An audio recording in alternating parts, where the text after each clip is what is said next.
This is 92.7 big FM और मैं हूं अन्नू कपूर, उस शो को लेकर जिसका नाम है सुहाना सफर विद अन्नू कपूर, सिर्फ 92.7 बिग एफएम पर।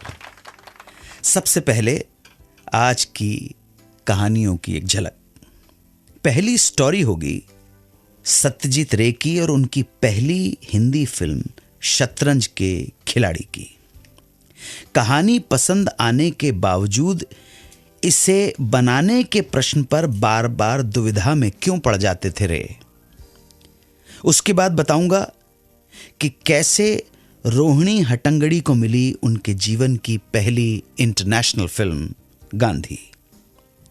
तीसरी स्टोरी बी.आर. चोपड़ा और राइटर अख्तर मिर्जा की। वो कौन सी फिल्म थी जिसे अख्तर मिर्जा ने लिखा था राज कपूर के लिए, मगर पसंद आ गई बी.आर. चोपड़ा को। फाइनली किसने बनाई ये फिल्म और कौन सी थी ये फिल्म, इसका खुलासा होगा आज दिल ने फिर याद किया में याद करेंगे ट्रिक फोटोग्राफी और स्पेशल इफेक्ट्स के जनक मशहूर सिनेमाटोग्राफर और डायरेक्टर बाबू भाई मिस्त्री को। और आखिर में लिसनर्स क्वेश्चन के जवाब में बताऊंगा कि अशोक कुमार, किशोर कुमार और अनूप कुमार ने चलती का नाम गाड़ी के अलावा और कितनी फिल्मों में एक साथ काम किया है। ये सब होगा आज। तो आइए शुरू करते हैं हिंदी सिनेमा के गोल्डन पीरियड की स्टोरीज और गोल्डन सॉन्ग्स का ये सुहाना सफर सिर्फ और सिर्फ 92.7 बिग एफएम पर। आज की पहली कहानी 1977 में आई फिल्म शतरंज के खिलाड़ी की। यह फिल्म मुंशी प्रेमचंद की शॉर्ट स्टोरी पर आधारित थी। कहानी का बैकड्रॉप था 1857 का स्वतंत्रता संग्राम, विद्रोह।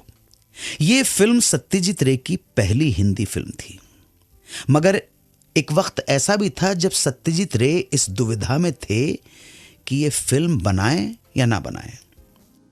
सत्यजीत रे की पत्नी बिजोया रे ने अपनी किताब Manik and I my life with Satyajit रे में एक दुविधा का जिक्र करते हुए बताया है कि मानिक यानी सत्यजीत रे को ये कहानी तो बहुत पसंद थी और वो बहुत समय तक इसे बनाने की सोचते रहे, मगर बना नहीं पा रहे थे।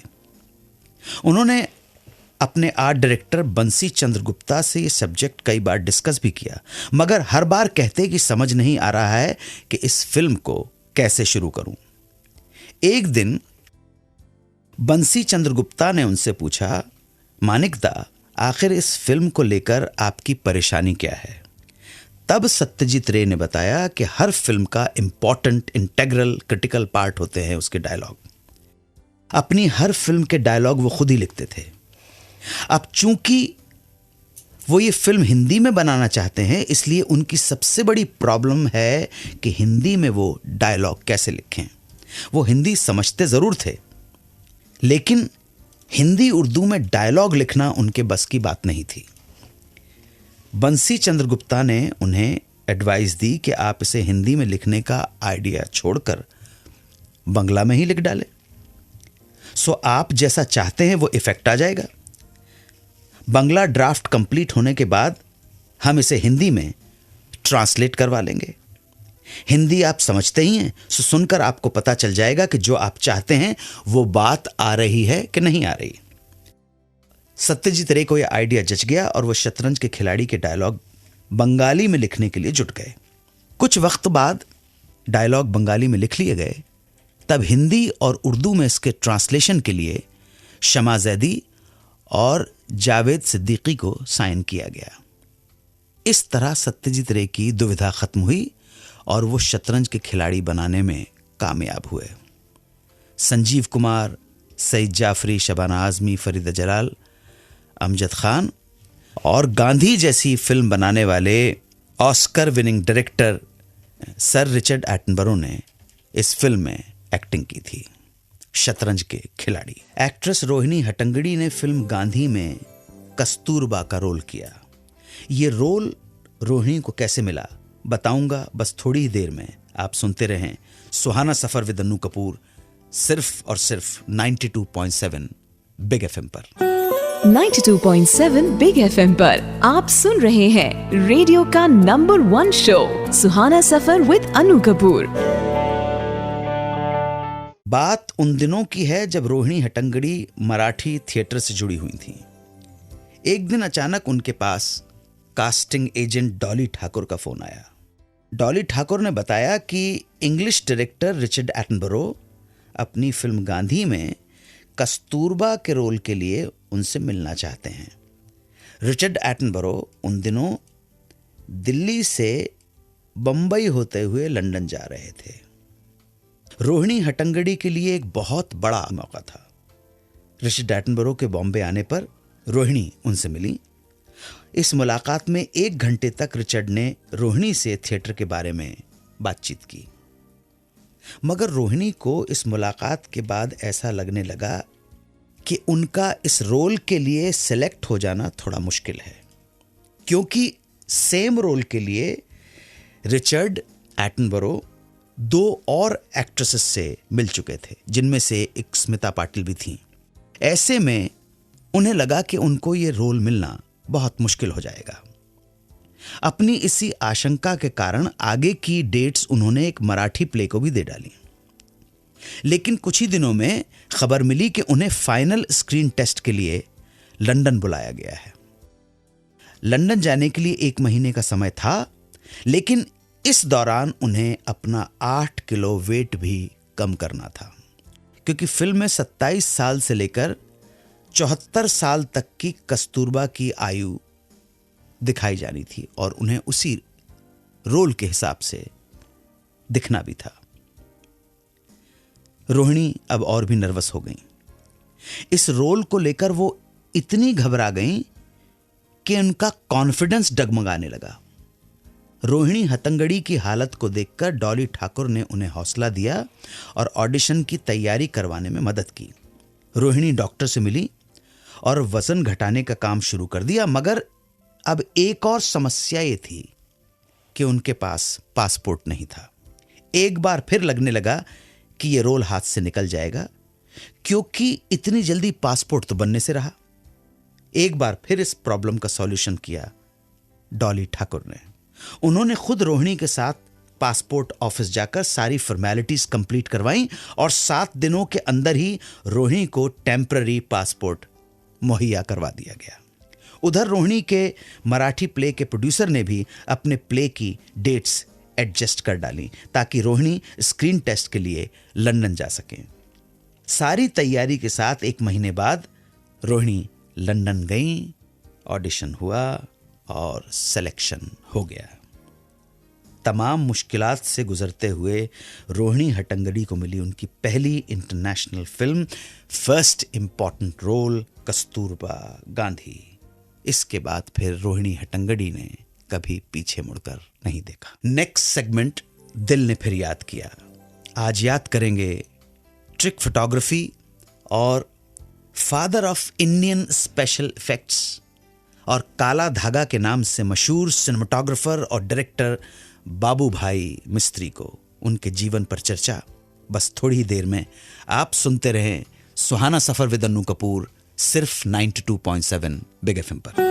92.7 बिग एफएम पर आप सुन रहे हैं रेडियो का number 1 show Suhana Safar with Anu Kapoor. Babu Bhai Mistry का जन्म 5 सितंबर 1918 को सूरत, गुजरात में हुआ था। उनके पिता मकान बनाने का ठेका लिया करते थे।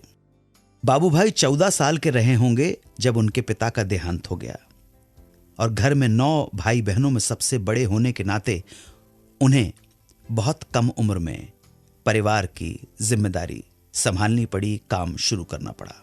उनके चाचा रंगील दास भगवान दास गुजरात नाटक कंपनी में असिस्टेंट पेंटर के तौर पर काम किया करते थे और उन्हीं के कहने पर बाबू भाई को वर्धा शहर में मौजूद मुंबई नाटक कंपनी में असिस्टेंट पेंटर के तौर पर 18 रुपए महीने पर रख लिया गया। 2-3 साल नाटक कंपनी में नौकरी करने के बाद बाबू भाई 1933 में अपने चाचा के पास आ गए बॉम्बे। उनके चाचा दादर स्थित श्री कृष्ण फिल्म कंपनी में सेटिंग मास्टर और पोस्टर डिपार्टमेंट हेड थे। चाचा की सिफारिश पर बाबू भाई को भी 55 रुपये महीने पर असिस्टेंट रख लिया गया। बाबू भाई मथुरा भवन में रहने लगे।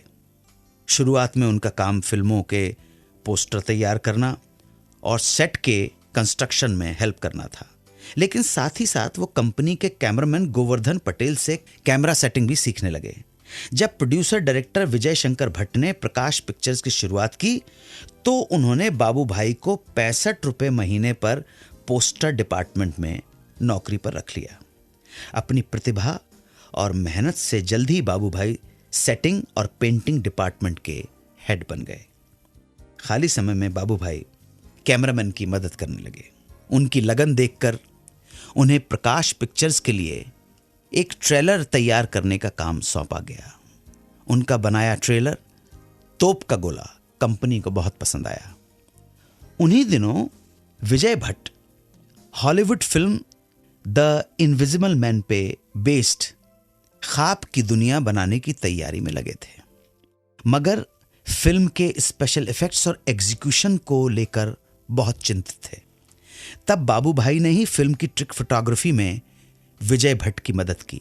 फिल्म को अपार सफलता मिली और बाबू भाई मिस्त्री मशहूर हो गए ट्रिक फोटोग्राफर के रूप में।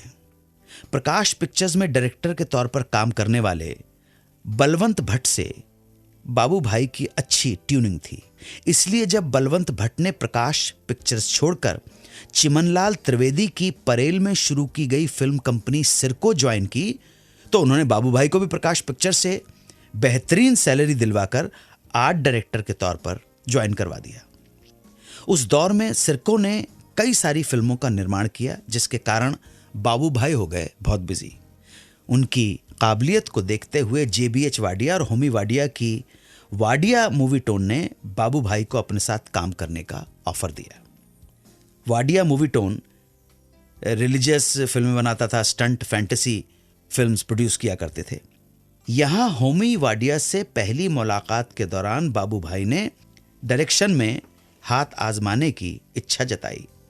होमी शुरू करने जा रहे थे जंगल प्रिंसेस। इस फिल्म से बाबू भाई ने डायरेक्शन डिपार्टमेंट में शुरुआत की। उसके बाद एक और फिल्म करने के बाद बाबू भाई ने होमी वाडिया से एक इंडिपेंडेंट फिल्म डायरेक्ट करने की इच्छा जाहिर की। होमी वाडिया तैयार हो गए ब्रेक देने के लिए, और तब बाबू भाई के भाई बटुक भट्ट की लिखी स्क्रिप्ट फाइनल होने पर दोनों ने साथ मिलकर 1942 में अपनी पहली फिल्म डायरेक्ट की, जिसका नाम था मुकाबला। कलाकार थे नाडिया याकूब और आगा। फिल्म का संगीत दिया खान मस्ताना ने और गीत लिखे थे ए करीम ने। इसके बाद होमी वाडिया ने अलग होकर एक नई प्रोडक्शन कंपनी की फाउंडेशन रखी, नाम दिया बसंत पिक्चर्स, और 1943 में बाबू भाई और बटुक भट्ट को दूसरी फिल्म डायरेक्ट करने का मौका दिया गया। फिल्म का टाइटल था मौज। ये दोनों ही फिल्में नहीं चली। बावजूद इसके बाबू भाई को आने वाले सालों में हनुमान, पाताल विजय, नवदुर्गा, श्री कृष्ण भक्ति फिल्मों को डायरेक्ट करने का मौका मिलता रहा, मगर डायरेक्टर के तौर पर उनकी पहचान बनी 1956 में आई फिल्म सती नाग कन्या से, जिसे प्रोड्यूस किया था मुक्ति फिल्म्स ने। महिपाल और निरुपा रॉय स्टारर ये फिल्म चल गई, और अगले 40 सालों में बाबू भाई ने पवन पुत्र हनुमान, सम्राट चंद्रगुप्त, मदारी, संपूर्ण रामायण, पारसमणि, महाभारत, भरत मिलाप, नागपंचमी, कलयुग और रामायण तथा हातिम ताई फिल्में डायरेक्ट की। इसके अलावा तेलुगु और गुजराती फिल्म्स का भी डायरेक्शन किया। टेलीविजन में उन्होंने सीरियल शिव महापुराण का भी डायरेक्शन किया था। म्यूजिक डायरेक्टर कल्याण जी वीर जी शाह ने अपने करियर की शुरुआत बाबू भाई की ही फिल्म सम्राट चंद्रगुप्त से की थी, और लक्ष्मीकांत प्यारेलाल की जोड़ी ने फिल्म पारसमणि से अपनी पहचान बनाई। इसके अलावा पीटर परेरा, रवि नागाइच, सत्यन और डैनी देसाई जैसे ट्रिक फोटोग्राफी और स्पेशल इफेक्ट्स के स्पेशलिस्ट भी पहले बाबू भाई के असिस्टेंट रहे। 1990 में हातिम ताई के बाद बाबू भाई ने रिटायरमेंट ले लिया। 90s में ही उनकी पत्नी की मृत्यु के बाद निसंतान बाबू भाई को संभाला उनकी छोटी बहन कमलेश कपाड़िया ने। विलेपार्ले ईस्ट की श्याम कमल बिल्डिंग के 2nd फ्लोर स्थित अपने फ्लैट में बाबू भाई मिस्त्री ने अपने आखिरी दिन गुजारे और फादर ऑफ स्पेशल इफेक्ट्स कहे जाने वाले बाबू भाई 20 दिसंबर 2010 को चले गए, अलविदा कह गए। बाबू भाई मिस्त्री की स्मृति को प्रणाम, उन्हें हमारी श्रद्धांजलि। B.R. चोपड़ा को राइटर अख्तर मिर्जा की एक कहानी बहुत पसंद आ गई। उन्होंने कहा कि कहानी मुझे दे दो, साइनिंग अमाउंट ले लो। मगर अख्तर मिर्जा ने यह कहते हुए कहानी देने से मना कर दिया कि यह कहानी तो मैंने राज कपूर के लिए लिखी है। फिर क्या हुआ इस कहानी का, कौन सी थी वो फिल्म, पता चलेगा एक छोटे से ब्रेक के बाद। मगर आप जुड़े रहें और सुनते रहें 92.7 बिग एफएम पर Suhana Safar with Annu Kapoor. 92.7 big FM पर आप सुन रहे हैं रेडियो का number 1 show Suhana Safar with Annu Kapoor. Naya Daur के राइटर अख्तर मिर्जा B.R. चोपड़ा के पसंदीदा राइटर थे। एक दिन अख्तर मिर्जा ने B.R. चोपड़ा को फोन पर बताया कि उन्होंने एक बहुत बड़े प्रोड्यूसर डायरेक्टर के लिए एक स्क्रिप्ट लिखी है, मगर उस पर्टिकुलर प्रोड्यूसर डायरेक्टर को सुनाने से पहले वो B.R. चोपड़ा साहब को यह स्क्रिप्ट सुनाकर उनसे राय मशविरा लेना चाहते हैं। B.R. चोपड़ा ने बुलवा लिया। जब अख्तर मिर्जा मिलने पहुंचे तो उन्होंने बताया कि उनके पास 2 कहानी हैं जिन्हें वो मशहूर एक्टर, प्रोड्यूसर और डायरेक्टर राज कपूर को सुनाने जा रहे हैं। पहली कहानी राज कपूर की लाइकिंग के हिसाब से थी, जिसमें एक सामाजिक मुद्दे को उठाया गया था और बच्चों पर आधारित थी। इससे पहले राज कपूर बूट पॉलिश बना चुके थे। लेकिन दूसरी कहानी पूरी तरह से कमर्शियल थी, जो उन्होंने पूरे कपूर खानदान यानी पिता पृथ्वीराज कपूर और उनके 3 बेटों को ध्यान में रखकर लिखी थी। अख्तर मिर्जा ने इस कमर्शियल फिल्म की कहानी B.R. चोपड़ा को नरेट की, जिसमें एक पिता के 3 बेटे बिछड़ जाते हैं। जब B.R. चोपड़ा ने कहानी सुनी, उन्हें कहानी बहुत पसंद आ गई।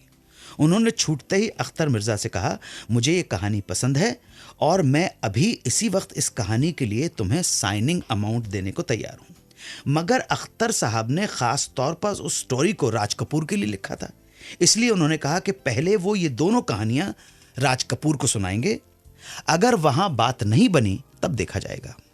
ये बात सुनकर B.R. चोपड़ा ने कहा, ठीक है, आप जाकर दोनों कहानियां राज कपूर को सुना दीजिए, लेकिन अगर उन्हें यह स्टोरी पसंद नहीं आई तो फिर यह स्टोरी पक्का आप मुझे दे देंगे, आपका साइनिंग अमाउंट मेरे पास तैयार रहेगा।